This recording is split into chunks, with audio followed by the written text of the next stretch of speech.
All right, welcome in. It's the Breer Report for April the 30th. The NFL draft is now complete. All 7 rounds in the books, and we got a lot to clean up. We're going to do some of that right here on this mailbag edition of the Breer Report. We're also going to get to a lot more of your questions in the print edition, which is on the mmqb.com.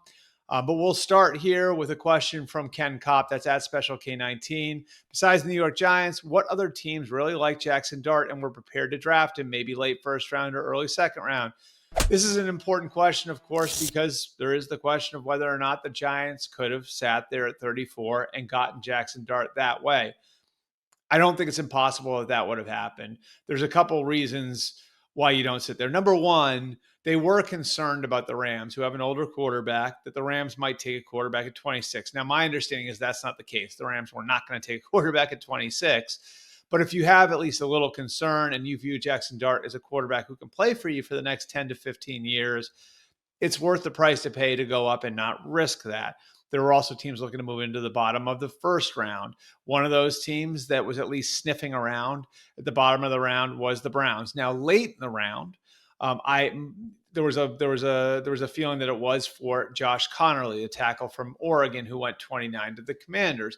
But before Connerly came off the board, it certainly could have been for Jaxson Dart. Hard to know that, but there was that effort from the Browns to trade up. There was an effort earlier in the week from the Saints to trade up, and the Saints very much could have been looking at the idea of coming up for Jaxson Dart as well. They obviously get Tyler Shuck there, about 10 picks into the second round.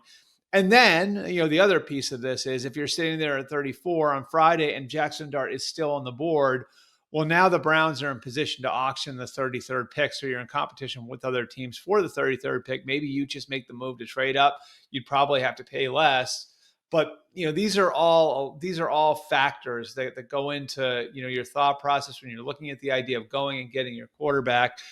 And I could see the logic here being if we get Jaxson Dart and we hit on him, then we are good.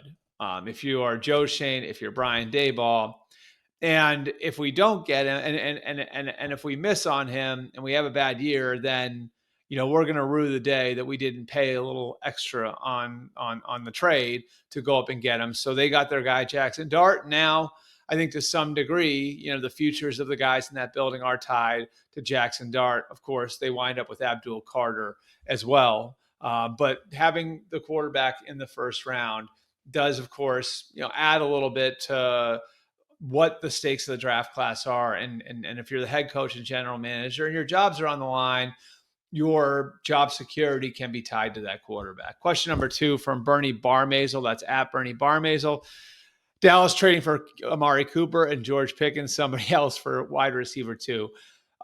This is nothing against you, Bernie, but these sorts of questions drive me crazy. And the reason why is because I think everyone wants more receivers on their team. It doesn't matter if you're set, then you want a third wide receiver or a fourth wide receiver. I think where the Cowboys are right now, they've got some young players on their roster they've been developing in Jonathan Mingo and Jalen Tolbert and Kavontae Turpin. And so, now you get the spring to have the opportunity to look at what you've got there. And if it works out, great. If it doesn't, maybe you can revisit it. But I think this idea that older guys who are just names, guys like Amari Cooper or Keenan Allen might have some gas left in the tank, but also might still be available in July.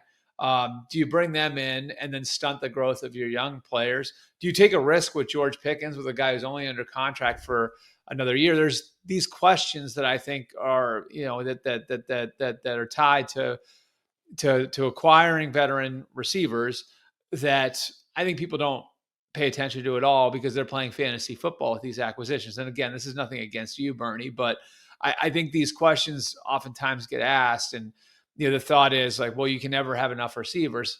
To some degree, that's true, but there is the whole business of putting a team together and what you've already got on your roster, and then the age of the players that you're bringing in, the contract situations of the players that are coming in. So do I think if they get to the end of the spring and Turpin and Mingo and Tolbert, like it looks like they can't play, do I think that there's a possibility that maybe they revisit the idea of a Keenan Allen or Amari Cooper? Sure. But like at this point, I think the focus would be and should be on looking at and developing the young guys. Finally, our third question for this week, kind of a big picture question from Mike Madden. That's at Mike__Madden. Could Ewers be a cautionary tale for future college stars staying in school one more year to get money and experience? Now, this is a question because, of course, Quinn Ewers had offers of around $4 million to go and exhaust his eligibility somewhere other than Texas. And I think Quinn Ewers, in a vacuum, just his case, Quinn Ewers' focus was on getting to the NFL at this point. And he didn't want to jump schools again. He had a tough experience reclassifying, going to Ohio State early, then transferring early in his career, going to Texas. And so, with having played 3 years at Texas now, the idea of jumping to another school, I'm not sure that it really appealed to him. I think the idea was, I want to go see what I am as an NFL player. Now, big picture wise, we're talking about something else. And I think that this is really, to me, the positive of the transfer portal and of NIL is that if you have guys who are 5th round picks or 6th round picks or 7th round picks, and Ewers didn't think he was going that low, but just follow me here. If you have a guy who's going at the end of the draft and maybe a guy whose family needs the money, that's not Ewers either. And he feels like in the past, he would have been forced to declare, like, I got to go make some money for my family now. I got to go take advantage of this of this physical ability while I have it. I can't risk injury. I can't risk having a tough year.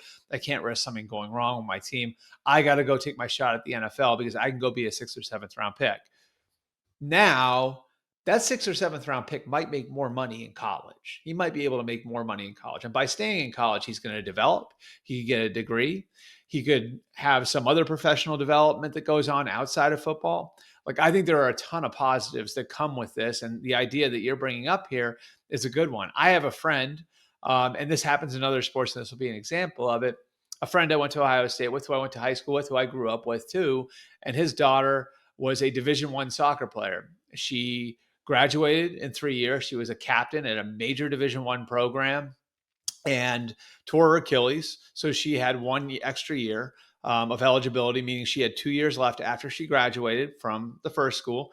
And she uses the transfer portal to go get a law degree at the second school, where she can play out her final 2 years of eligibility and have athletics basically provide the resources for her to go and do that. So there are a ton of good stories of what the transfer portal and NIL has done for athletes, and it can do a lot for these football players too. So the Quinn Ewers case is a little bit different because I think his focus was on cementing his legacy at Texas and now taking his shot in the NFL. And he's going to a good place where you'd hope he gets a full shot to prove himself with a coach who I think is a good one when it comes to developing quarterbacks, and Mike McDaniel.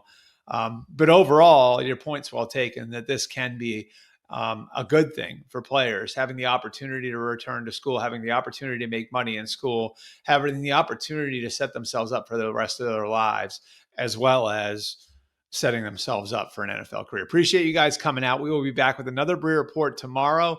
We'll do a little bit more draft wrap up as we move here closer to OTAs, get deeper into the offseason program. And of course, over this weekend and next weekend, rookie mini camps open. So you get a chance to see all these guys in their NFL uniforms for the first time. Appreciate you guys coming out. Again, be sure to come back and check us out tomorrow.